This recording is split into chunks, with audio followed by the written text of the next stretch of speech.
Well, good morning, everyone. I'm having some lighting issues in my office, so I'm using a fun background today. I'm always learning more and more about how to use the Zoom. Those of you that watched me last night talk about the St. Andrew's Night divination and dream work, I am in the same robe. So there's like a snowstorm going on out here, so I haven't left the house. But I wanted to get this sacred sexuality video recorded for all of you this morning, get it emailed out because I'm at the last minute here. I know it's supposed to email out today. It's been very busy this week, so I apologize. Um, the last couple of months, we have done a lot of the potatoes part of sex magic practice because when I started this series months ago, it was all meat, right? Very kind of involved, heady stuff. And so I scaled it back per request and I kind of added in some fun solitary group and partnering sex magic practices that are very easy to do no matter what your path work.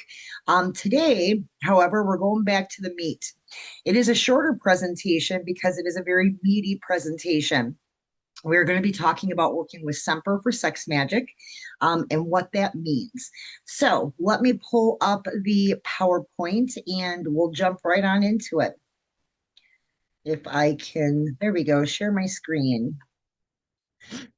Boy, I hope you guys are all warm. It is freezing here, just like absolutely freezing. All right, let's get me situated. All right, so sex magic in Semper work. First and foremost, when I'm talking about Semper, I am talking about a combination of deities. As you know, I'm omnistic polytheistic.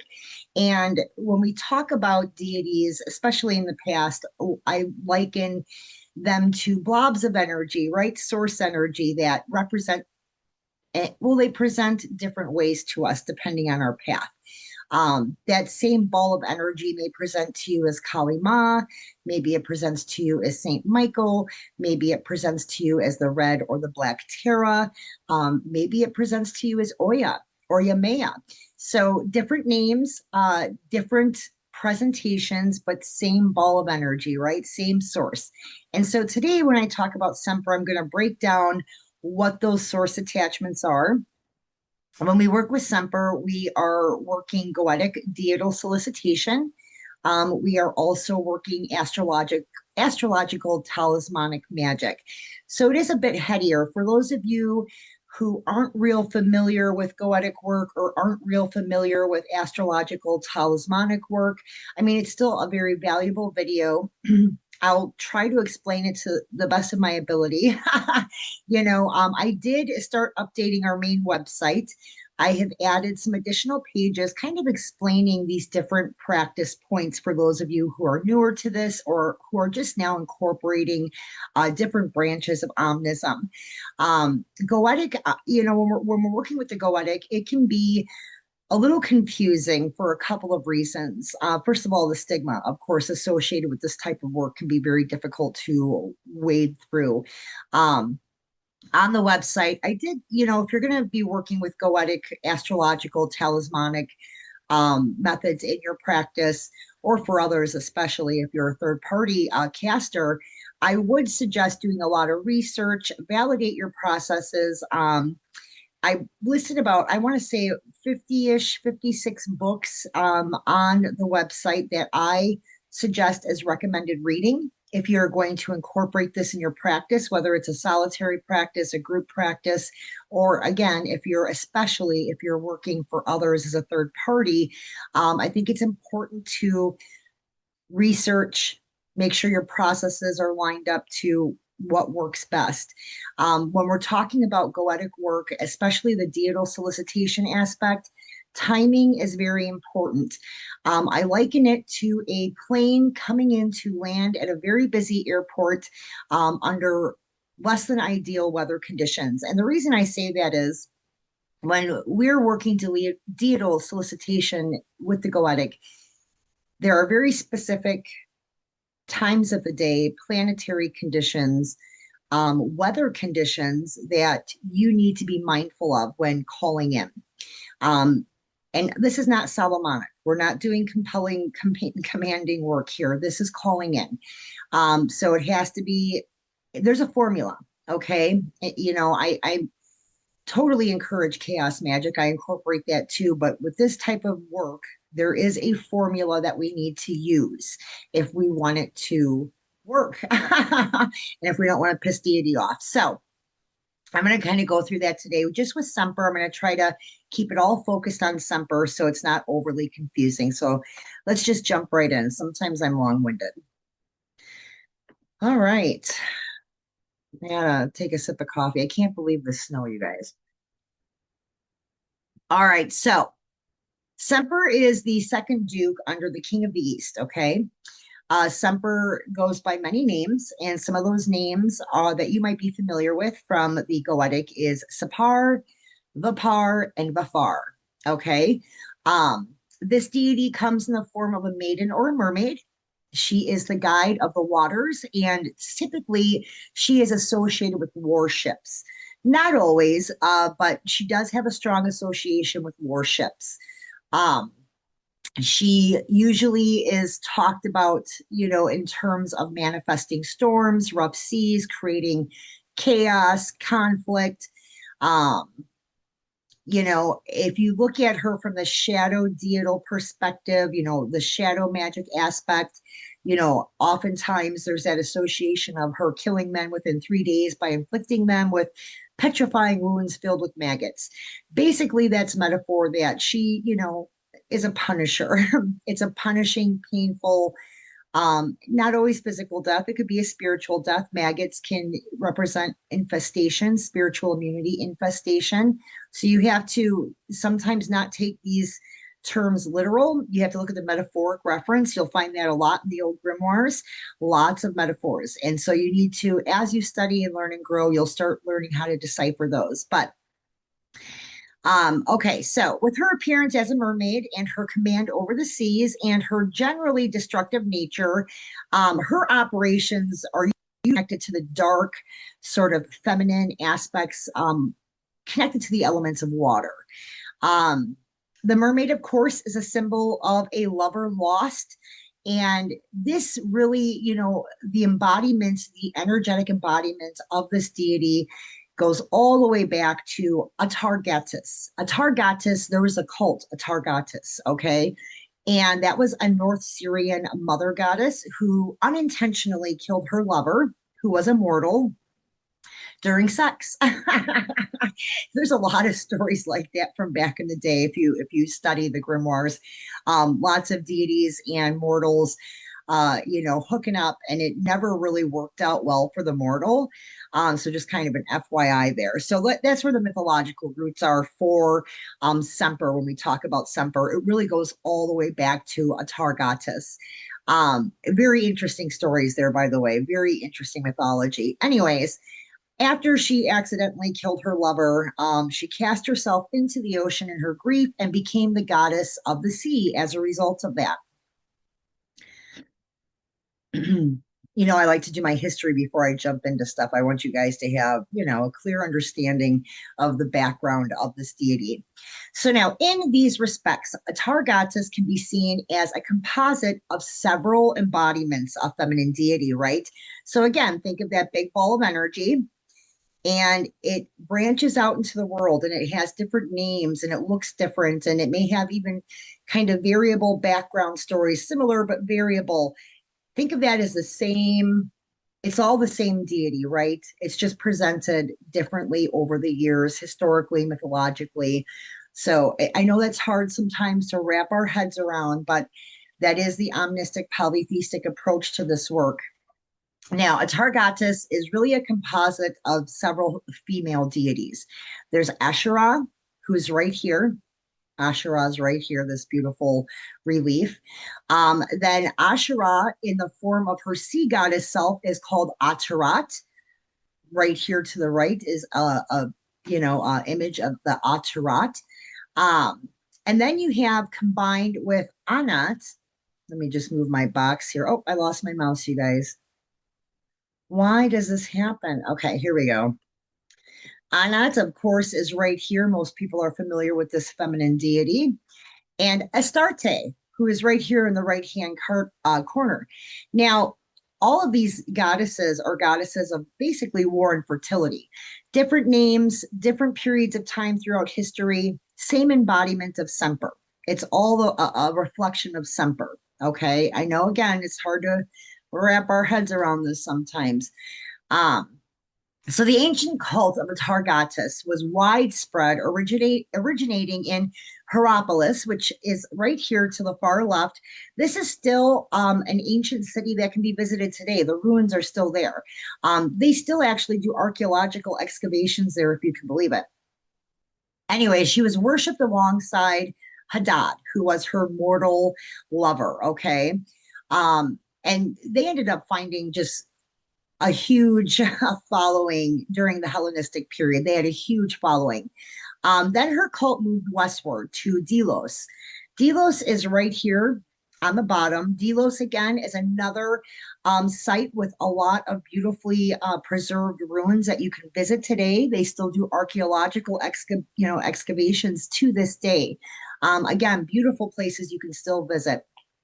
Anyway, her cult moved westward to Delos due to the fact that the Syrian sailors were moving in that direction. And so they revered her due to her position as a sea goddess. So as sailors and ports, kind of shifted, that cult shifted as well. So again, I'm just trying to give you a background, the history of the attachments here. All right, let me move me again. So, some of you may be familiar with Lucian. He's written quite a bit about Syrian gods and goddesses. He wrote this book here in the lower left corner called The Syrian Goddess, called Dea Syria, where he talks about Astargatis quite a bit. Her sacred animals were doves, fish, and dolphins. So, in your practice, these are things that you would incorporate in terms of offerings or in any sort of talismanic device or object that you made to tap into Semper power, basically. So just keep that in mind. Doves, fish, and dolphins. She was equitable with Derceto and Hera. Lots of people are familiar with Hera. Derceto right here, we have some old coins that archaeologically have been found over the years, actually from dig sites that I was just showing you from those preserved cities, ancient cities. And so I included those here just because I thought it was interesting because they were so well preserved. And then of course we have Hera here. Lots of people are familiar with Hera. So she's equitable with these deities. Again, think of that energy, that vibrating energy, kicking out different names, different faces, same energy. So the other similarity here is they were all worshipped through acts of ritual sex, which is why it is a sex magic practice. Ritual sex is oftentimes a calling in ritual, a calling out ritual, a talismanic activation ritual. So there's a lot involved there. So Lucien's summary, something also interesting that I wanted to present to you again, because I want you to have a good understanding of this deity, because this deity is involved in sex magic, talismanic work, is Lucian does a summary about Aphrodite. And, of course, Aphrodite has this reputation as a goddess of love. But in Lucian's work, some of those old Delos inscriptions that have been uncovered through archaeological excavation over the years, they refer to Aphrodite during Astargatis's period as Aphrodite Hagni. Now, the reason that's important is because this is basically the pure form of Aphrodite. And so Hagni really, that's a reference to a sexless or virginal state, which is interesting because Astargatis is all sex. But Aphrodite Hagnes were the sexless, virginal state cult worshipers, the worshipees, whatever you want to call them. There were temples there for Astargatis, and it was these Aphrodite Hagni marked individuals that were allowed into these temples. So even though we had to use ritual sex to activate and call in, you would not be able to enter the temple unless you were considered Hagni. So a very interesting kind of, I'm not entirely sure why that was. I've done a lot of studying. There really is no explanation as to why that is the way it is, but it is important because that title appears by itself in the Delios inscriptions. And, Hadad obviously was the mortal kind of sex partner here. And there is no reference to this Hagney requirement when you're reading about Hadad. So when you're studying this, it might strike you as a very strange, counterintuitive situation. However, we don't know what was going on back then. There could have been some weird one off or some other deity that they were incorporating in the temple work, and that probably is why they required that pureness. But anyways, this association with the state of purity was reflected as, the one preferred to be in that state to enter the temple. Now, men were allowed to enter these astragatis temples, again, Semper temples, but they had a practice of self-castration. So her male devotees would, however they did that back then, to honor her. So again, women were virgins, men were cutting off their dinglings, and they would be able to enter the temple. If you were not going into that temple to do your offering and your work, your temple work there, you were using ritual sex to connect to that deity. So very interesting kind of counterintuitive thing there. But again, if you're studying this like professionally, you're going to wonder what the hell. And, it's got to be another deity tie in at some point in history. We don't have those records yet. But these are some reliefs of Hadad and Atargatis that they have found and excavated over the years. I find very interesting.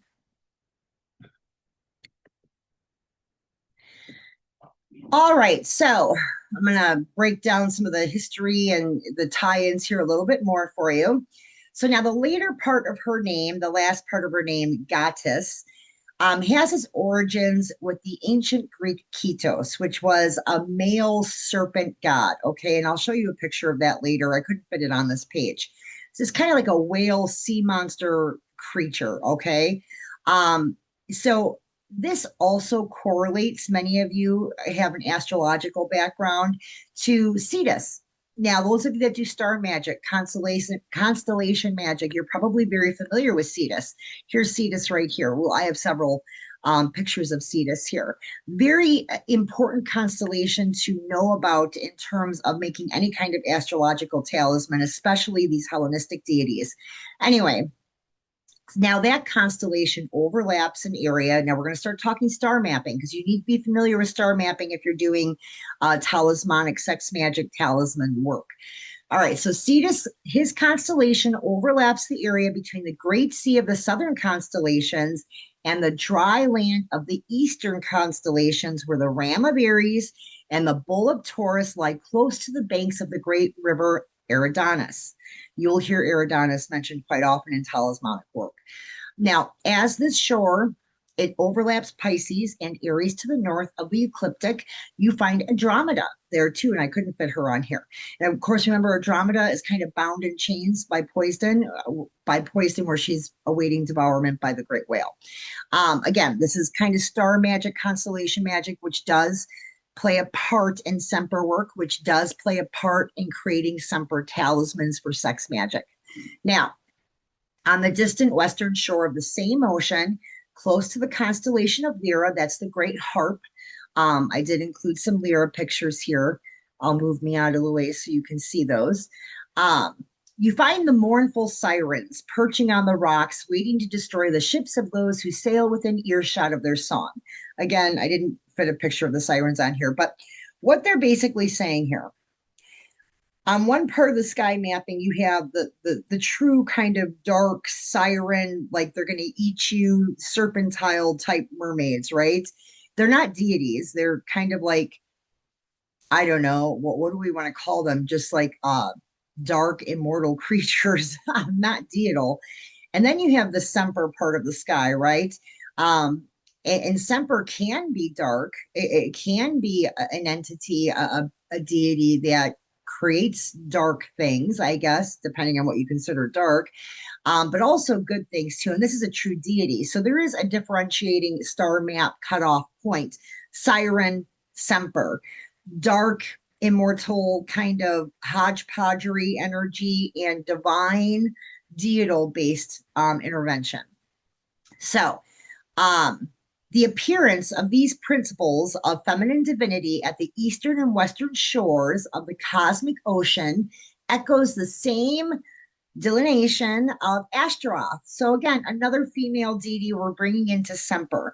Okay, right down here, many of you are probably familiar, if you've done any deity work at all, of Ashtaroth. Now, into her respects, Ashtaroth is the rising and setting of Venus, right? And you know, Semper also reflects that under the rulership of Orions. And I will show you a picture of Orions in here. Again, I couldn't fit all these pictures on here. So now Astaroth's symbolic links to Atargatis, again, is just kind of further solidified among the Greeks as one of the great goddesses of the East because of these correlations, because of these astrological correlations. And I know, again, this is very heady. It can be very confusing because we're talking about star maps now, constellation mapping, constellation magic, what constellations are good, what constellations are bad, what goddesses are associated with these areas where constellations meet, where we find sirens, where we find Semper. Okay, it can be very confusing. Ashtaroth, again, is a branch of Semper, so that is deital, that's more divinatory, high magic, ceremonial magic, solicitation magic, whereas sirens, again, those are just kind of, I don't want to say they're just destructive, but they are just destructive, right? So again, I'm just kind of breaking down the history here and the understanding of how some of this works, because as I get to the end of this presentation, I'm going to be pulling all of this together to tell you how to make a talisman. So I kind of need to explain what all this is.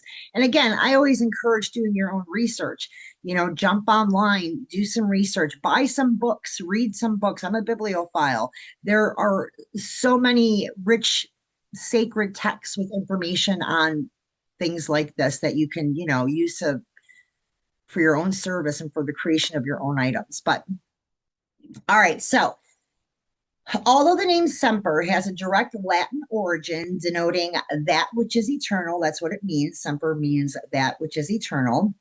This translation is likely when it's referencing the great eternal sea of the cosmos. Now, there is another origin, right? Which is in one of her aliases, which is Vipar. Now, if you read the Pseudomonarchia Daemonum, which I encourage, that's one of the books on my reading list, you're going to find that her name also derives from the word viper. So this bears a relation to the mermaid due to the description of vipers. Now, we talk about vipers because this is another image, another spiritual motif, dare I call it, that we use in Semper work. So now vipers are found in the Physiologist, which states that a female viper resembled a woman to the waist, but below it had the tail of a crocodile. Now, let's dive into the viper thing just momentarily a little bit deeper because we use vipers in imagery when we work with Semper. Evidence of the relevance of the viper to this spirit can also be found in the origin of its name in the Latin contraction the vipara, which derives from the words vivis, meaning alive or living, and pare, meaning to bring forth. So this term was used to distinguish the viper from most other types of snakes due to the fact that they hatch their eggs internally and therefore appear to give birth to live young, a process which somewhat mirrors the maggots that vipar causes to come forth from wombs, right? So from antiquity to about the 17th century CE, it was believed that maggots, worms, and the like spontaneously generated in rotten matter versus them hatching from microscopic eggs laid by the mothers, kind of revealing the connection here with the viper between live births, the festering wounds of their bites, and the maggots from those necrotic wounds that were produced. So again, we're looking at the metaphorical imagery associations of the viper and how that correlates to working with Semper and creating Semper talismans and incorporating that imagery. And that is where that comes from. There's the history of that. Okay. All right. So we got some mermaids here, or serpentine version of mermaids. And this is a imagery, a depiction of Ketos. So that was that Greek kind of whale sea monster man. So that was one of the preserved Greek relics depicting Ketos. All right. Whew, I need coffee already. Hang on.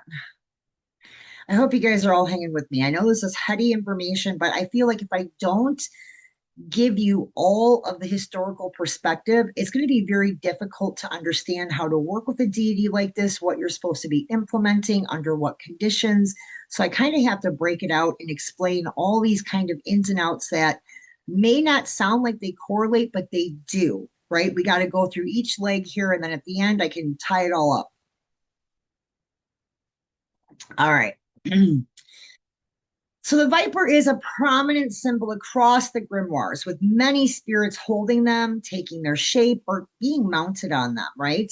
So other spirits also sport names based on the etymology of this word, with, the similarly named Zepar, which again, that's a reflection of Semper, who is described as holding a snake and bears a name derived from the Hebrew word viper, which is Tizapa.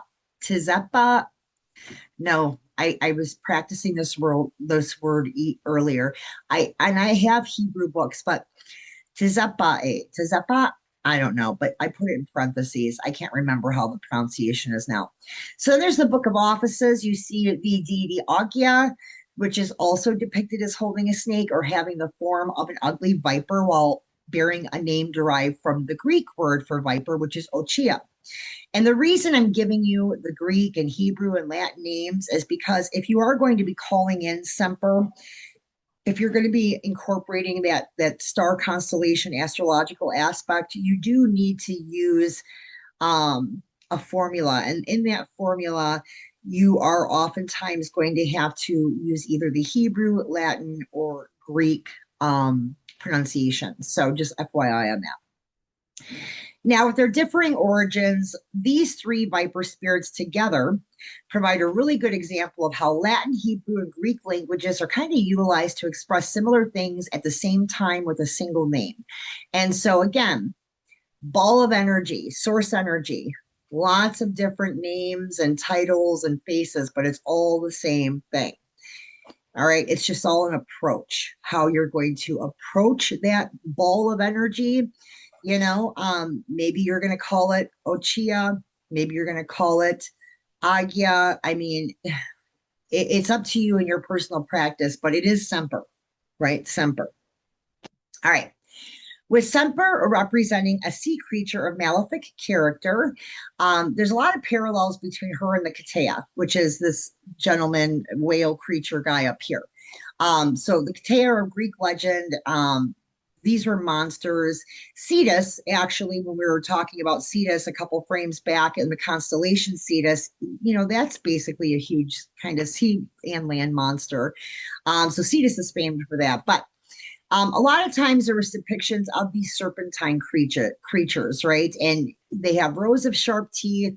They were really feared by the Greek sailors because, the Greek sailors believed that these serpentine creatures, brought these great storms that would misdirect or wreck their ships.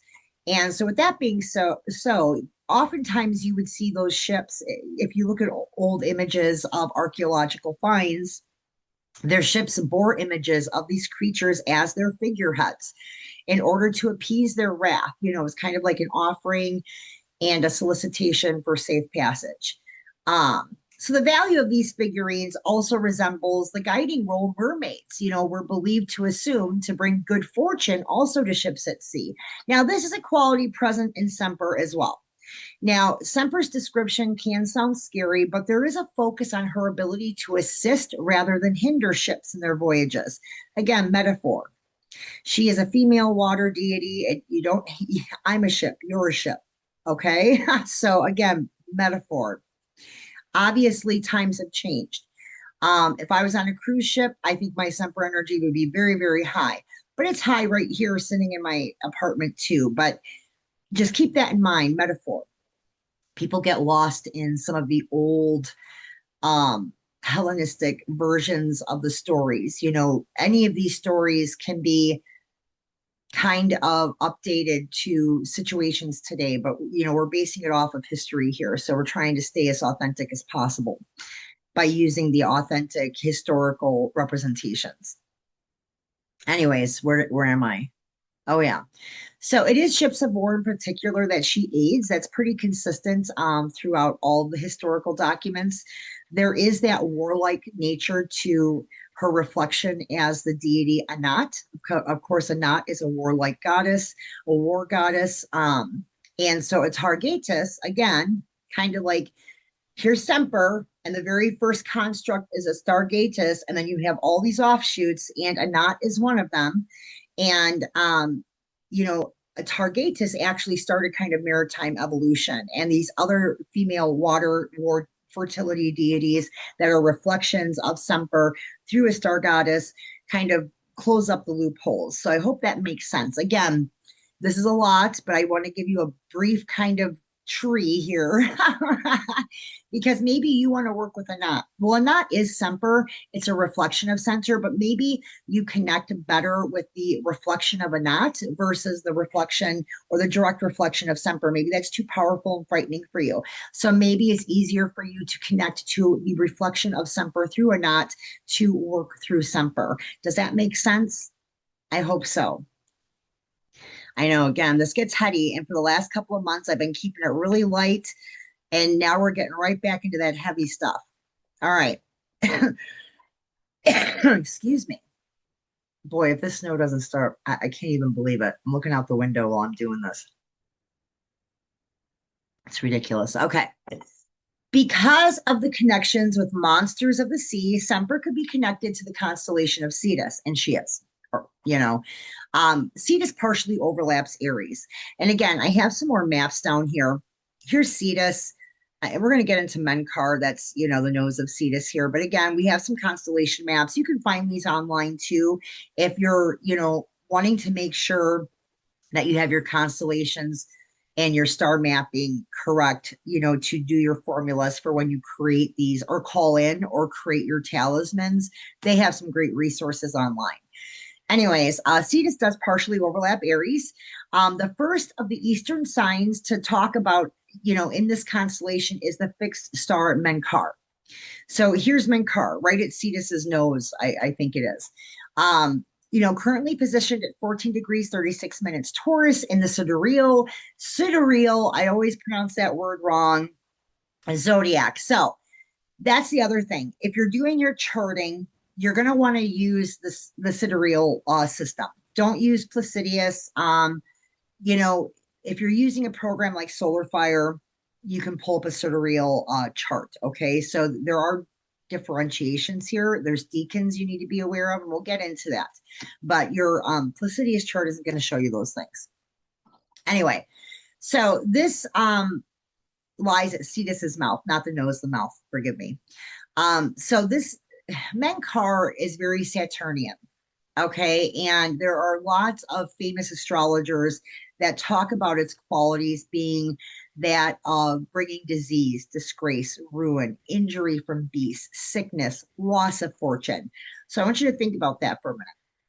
So now, if you are doing a Semper talisman, and you're using ritual sex and such sex magic to activate or to infuse energy to that talisman after you call in Semper, what kind of work are you doing? what are your intents? They could be twofold. On the one hand, it is protection and warding. Keep me safe from rough seas. Protect me from rough waters. Don't let me drown. Protect me. Um, and protect me from loss of fortune, protect me from sickness, protect me from disease and disgrace or ruin, protect me from perps, keep me safe.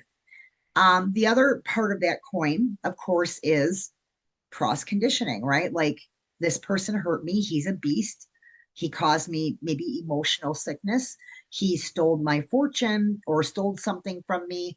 I want him diseased and I want him disgraced and I want him ruined for karmic. I want his karmic debt activated.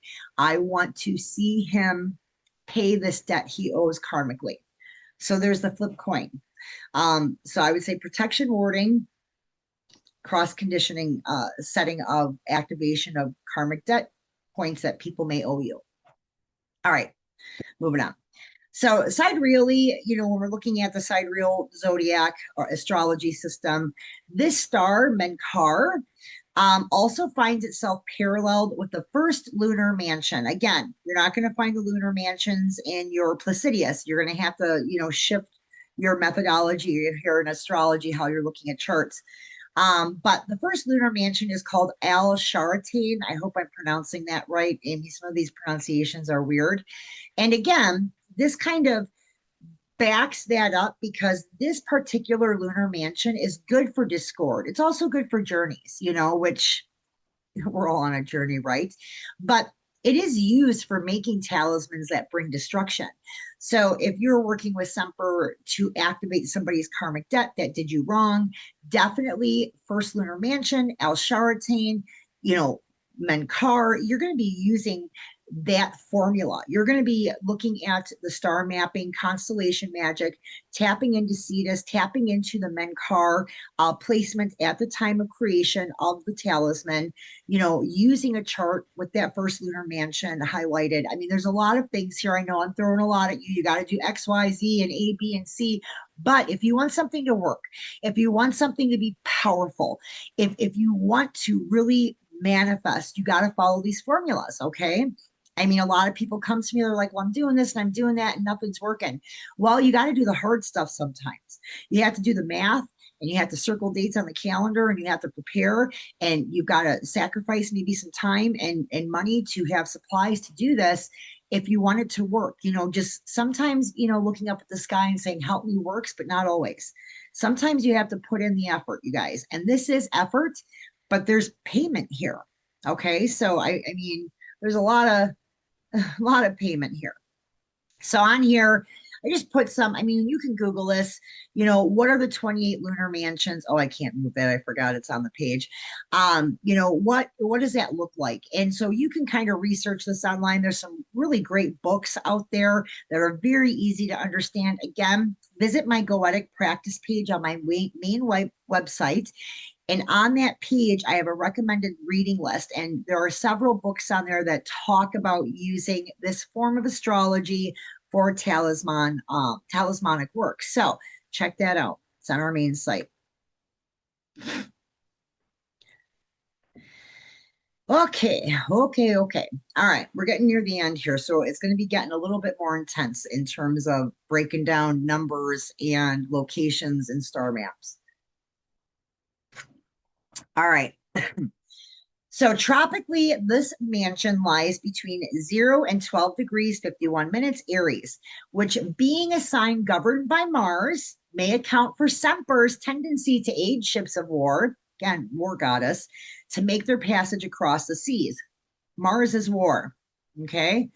With Cetus, sea demon, I don't know what we want to call them, emerging from the seas of the southern constellations, there is a connection to the 28th lunar mansion, which is Al Batan Al Hot or Al Hut. I don't know if I'm pronouncing that right.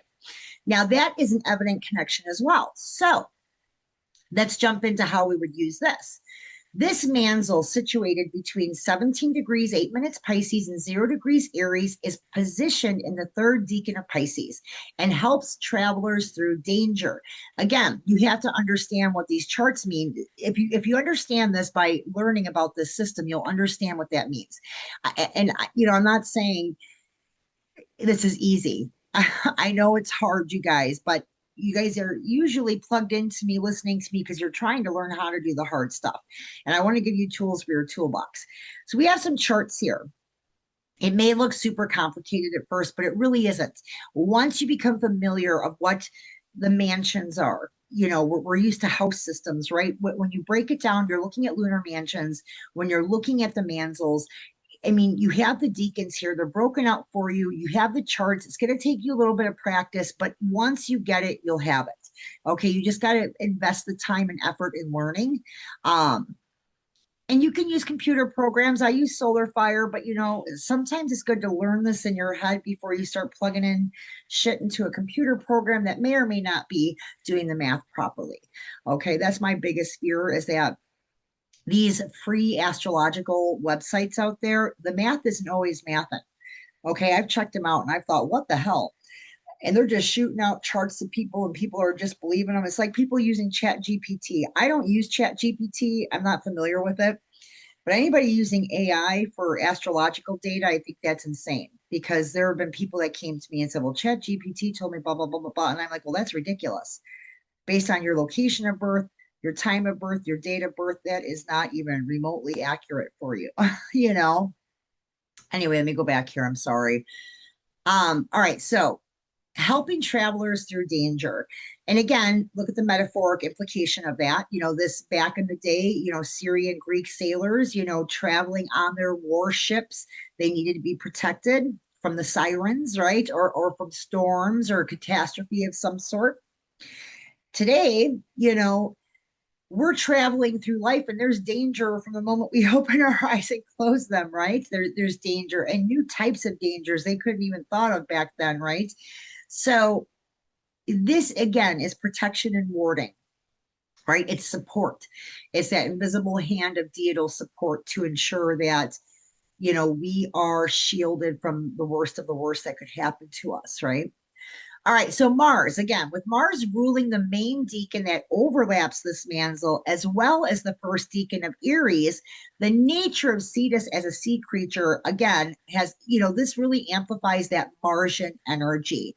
And again, when you're looking at charts and you're charting out doing your Semper work, or, you know, we'll talk about other deities, but just focusing on Semper today, using this astro mapping, Mars is so prevalent there, you want Mars energy for protection.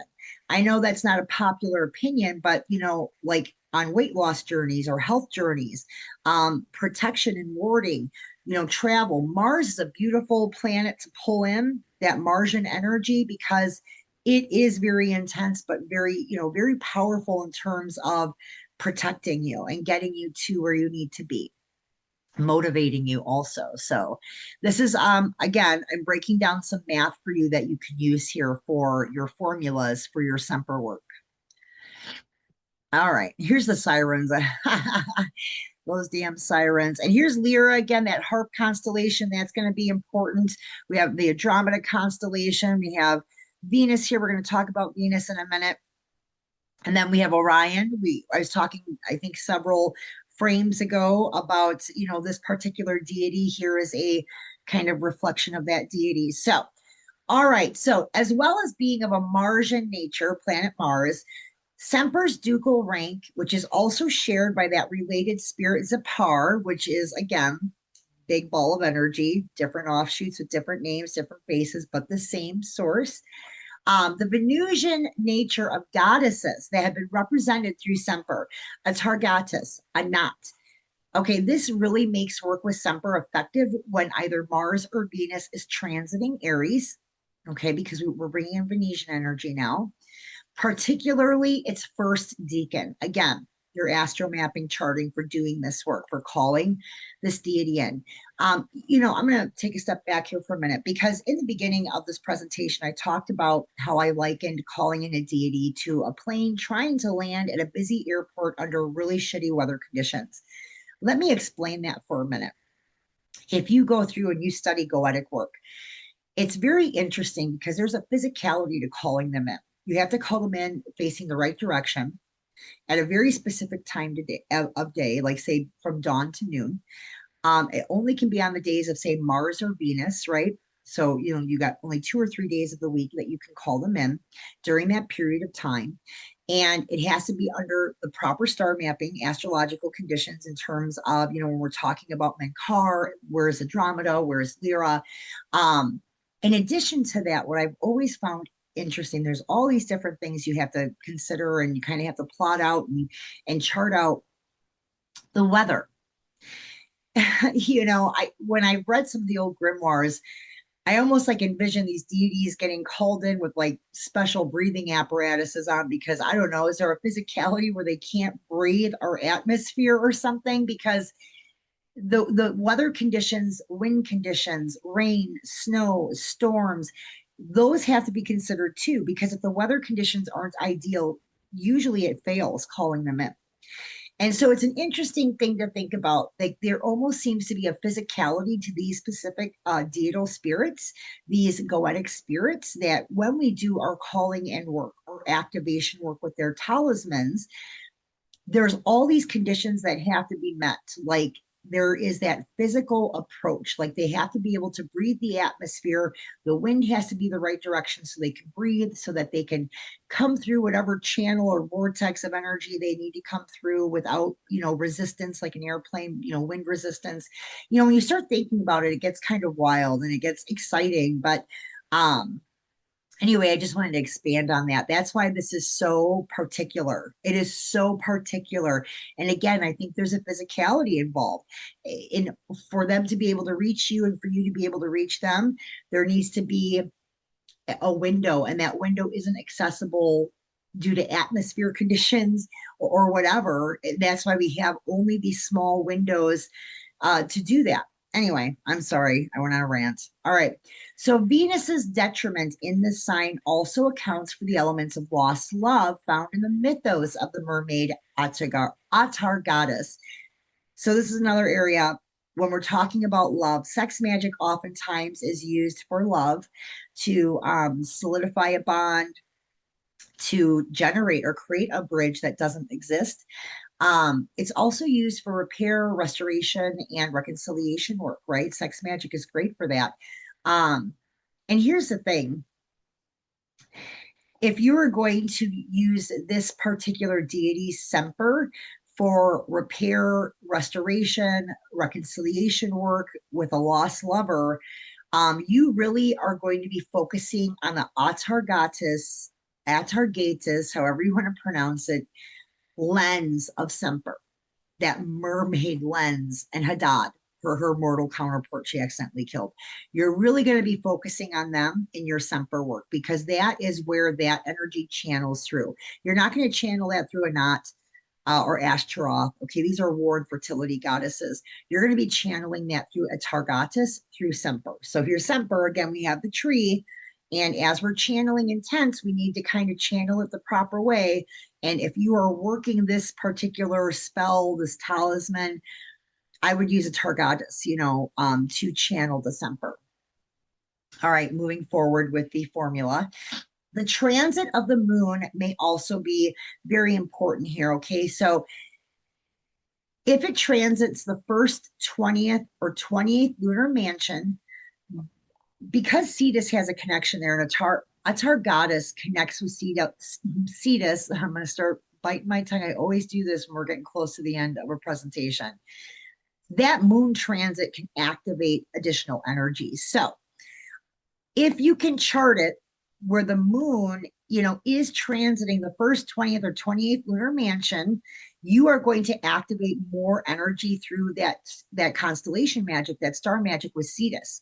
Okay, so that's if you're in a really resistant situation, somebody hates you and never wants to talk to you again. There's a lot of resistance.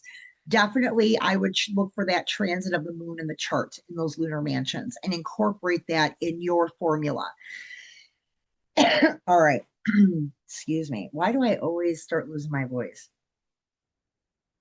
It's because I don't talk a lot. You guys, I just really don't talk that much.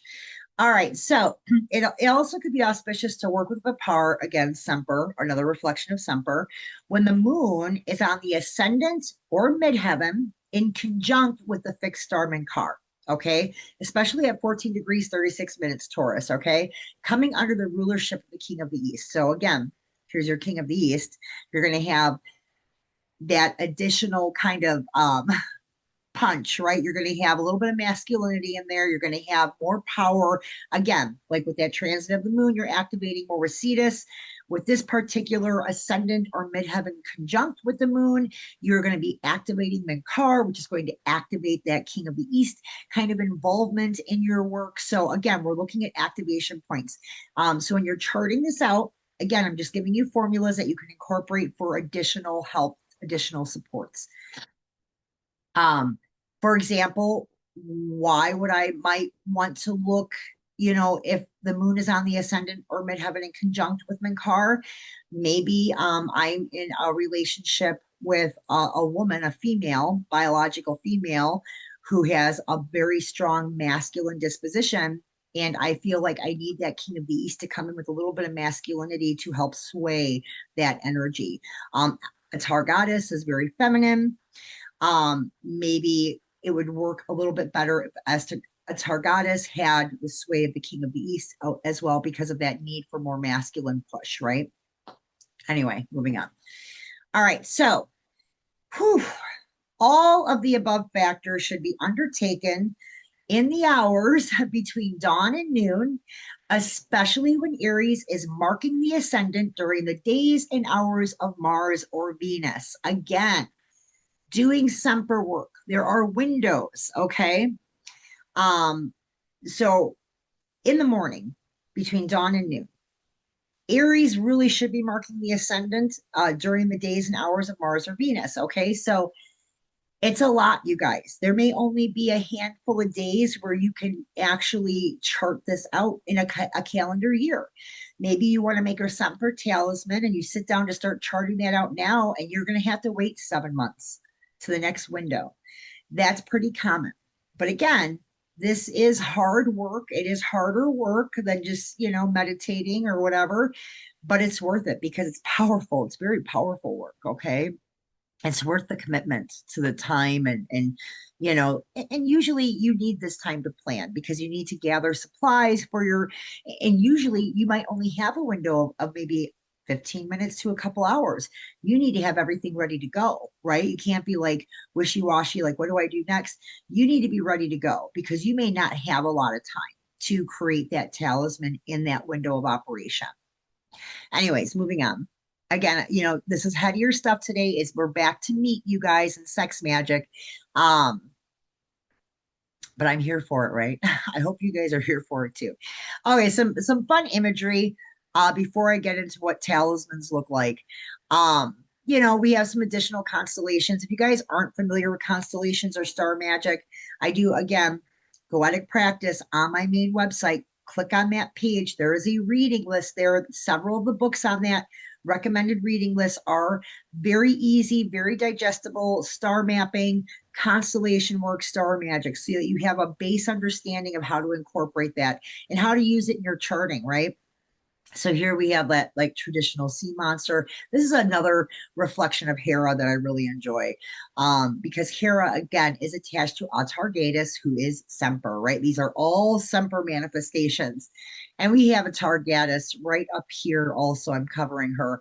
This is in her cult days in the Hellenistic period, a relief or some sort of drawing that they found of her during a dig. So all right, let's talk about what are talismans because that's the second part of this, right? How do I make a talisman? And I've put some videos out showing how I make some of my talismans. With Semper in the past, personally, I do a lot of loaded organ puppetry work. I have done doves, and as you know, I do seahorses and stingrays and other animals or of the sea, I guess, water elements, beings. I have used pigeon hearts and I have loaded those with a lead filament. Now, I will tell you it's dangerous to melt lead. You need to have the proper gear. Don't just start melting lead and filling, you know, um, dissected, hearts from aviaries. You need to know what you're doing and you need to be prepared. You have to have safety gear, but that is, using lead and a compound filament in pigeon hearts is one way I've made talismans for Semper. I've done some pretty potent protective rewarding ones before for some clients of mine. Um, Other things I have done in terms of, working with Semper. Um, let's talk about simple, easy things. Art. Okay, back in the day, historically, the oldest talismans we found is just parchment and ink. Okay, people, writing and drawing on parchment. And you can see that here. Here on the far left, we have an example. On the far right, we have an example. So if nothing else, you can make your own blessed parchment or paper, your own blessed ink, or maybe you want to paint something. Maybe you want to make a blessed canvas. Maybe you want to make, acrylics or watercolors that have been charged for Semper work under the right astrological conditions, using, moon water during the ascendant or midheaven periods of Aries. So, I mean, there's a lot of ways you can incorporate this, but maybe you want to make a canvas painting. Maybe you want to make a very small miniature, quill drawn parchment using her Hebrew, Latin, Greek names, her enchantments, writing out your petitions, and then something you can roll up into a scroll and put in like a locket or something. You can use just basic things. It doesn't have to be over the top. Now, some of us, we do go bigger just because we've been doing this longer and we figured out how to go bigger. Um, you can go to Michael's or Hobby Lobby and buy copper kits. Okay, right here is a great example. I hope you can see my mouse. This is base copper, and somebody just scratched in it's an Abrameline square, asking Semper for help with something in their life by using an Abrameline square to explain to Semper what they wanted to manifest, right? You can go to Michael's or Hobby Lobby. You can buy one of these copper scratch kits. You get the little pieces of copper, and you get the tools to kind of, I don't know what that's called, like scratching or drawing into the copper and create your own table, very affordably and very effectively. Copper is a great mechanism. I mean, this is copper. This is a talisman. I can talk about it in a minute, but copper is a wonderful infusion into any kind of talisman. Again, you're looking at conditions of creation too, and petition points. You got to have the right formula, because if I just sat down and took out a piece of copper and started making an Abrameline square on there, asking for, I need to win the lottery next month. I need at least a $10,000 win, and I'm making this games of chance Abrameline square, but I'm not looking at star maps and constellations, and I'm not preparing a chart astrologically. I'm not doing it in the right hours, which is dawn to noon on the days of Mars and Venus. It's just going to be garbage, right? Because I mean, who's activating it? Who's hearing the petition? They can't hear it. I can't call them in. The conditions aren't right. Um, how am I acting that and infusing it with Semper if I'm not doing it properly? So it's important to follow the formulas. Other things, rings. If you know how to work with metal, or even if you take like a class, like at your local like art place, usually a couple times a year they'll have like metal crafting or ring making. Making rings. Again, you can use scratch method. You can do Agmaline squares. You can do stamping. If you can stamp it, there's lots of ways you can make a talismanic ring. I know people that work with resins, with polymer clay, where they use precious gems or semi-precious gems associated with that deity and associated with their intent, and they actually use those as well. I think I have one on here actually. Yeah, and this is just pewter. Somebody probably got their gem. They set it under the right astrological conditions, right, and then finished it with the pewter. I mean, it's very nice. You could use it as really, you could use it as a key, like one of your key fobby thingies, put it on your keychain. Here's a very old talisman we find in some of the old um, talisman books. You'll find a lot of, they almost look like coins made out of silver, copper, different types of metals. And they're just, they've been hand poked. They've been hand kind of designed, again, like I was talking about the copper. I don't know what the technical term is for that, where you have the tool and you kind of carve into the metal. There's a name for it. I can't think of it. Sorry, guys.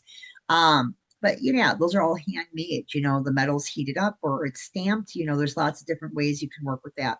And then there's tattoos. Okay, so you can do tattoos as well. It might be difficult finding the right tattoo artist that's going to sit at your house and wait till 12:15 a.m. to start the tattoo and make sure it's ended by 3:30 a.m. And during that whole time, maybe they need to be quiet and meditate while they're doing the tattoo, or maybe you need to have a fire going for an offering for Semper. There's lots of things that might be happening, but if you're a tattoo person, you definitely can do a tattoo talisman on your body. I do. I have them on the back here. I think I've showed you guys before, but I have like, I don't know if I'm showing you or not because I can't see, but I have the Medici with the seal of Nostradamus on my back. that's right here. Um, I know people that have done the seal of Saturn, the seal of Venus. Now, for Semper, you can do Semper seal, and you don't have to associate it with one of the deidal reflections like the knot or, you know, well, really Ashtaroth, any of them. You can just use the straight Semper seal, have that tattooed. I think placement's going to be important. The astrological correspondences, the mapping has to be there. It has to be accurate. It has to be during an open window of calling in. And you need to have your petition points and you need to release those somehow, maybe with sacred fire, so that there's communication and understanding. But what I'm saying is talismans can look different. It can be simple, it can be elaborate, it can be something permanent on your body, it can be something wearable. It could be, something that you just carry with you in certain areas or certain parts of the week. Um, and again, I have some great resources on talismans in that reading list on the website. Oops, wrong mouse. Hang on. All right. So, as always, you guys, I appreciate your support on Patreon. I am trying to grow like my social presence, which has been hard for me because I'm not techie and I'm not a social person. I just started YouTube a few months ago and started uploading videos there. We just started TikTok last January, so we're coming up on a year soon that we'll have that TikTok. But yeah, we're trying. I appreciate all of your guys' support and us, trying to teach and educate and really kind of grow this branch of our practice. I think that's what my calling is now. And so I'm gravitating more towards that. But if you have any questions, I know this is very thick information, and I know it can be very confusing. You have the video, go through it as many times as you need. You have resources. You can Google some of this, but again, I would encourage you to visit a library or jump on Amazon and get some really and please validate if you're using Google, please validate the information as being correct and not just some bullshit AI is pulling out of their ass or some random person is writing an article on that hasn't done the research. Okay, make sure you're vetting where you're getting your information so that you know it is correct information. Let me stop my share because that's very important. I can't tell you how many times I've found somebody and I started listening to them and reading them and thought, well, that's not right. And then I did my own research and was like, well, that's completely inaccurate. So it's always important that we do our own research and that we validate and confirm and that we do our own charting. I know charting can be difficult. It can be complex, but you can learn it. Okay. Everybody can learn it. It just takes time. It takes an investment of energy and attention and desire to learn, Um, you know, I I do charting for people all the time, right? And I'm like, I know I'm good, but I can't speak for others. And I have had people come to me with charts that were not accurate, right? And they swore they were accurate. And I'm like, there's nothing accurate about this chart. And there's not even a system that would make sense for this chart to exist. So if you're going to be using sex magic to create talismans for Semper, if you're going to be working with Semper, calling in that Semper energy, my biggest thing to tell you today is the astrology math, the formula is super important with these deity, with these goetics. Okay. You have to have the right formula. I gave it to you. It's in this recording. You need to chart it out. All right. Chart it out properly. If you have questions, I'm here for it, you guys. Send me a message. I may not be able to get back to you right away, but I will get back to you sooner or later. Just be patient. And other than that, thank you as always and stay magical. Let's see if I can turn this off today. Usually that's a problem for me. All right, bye.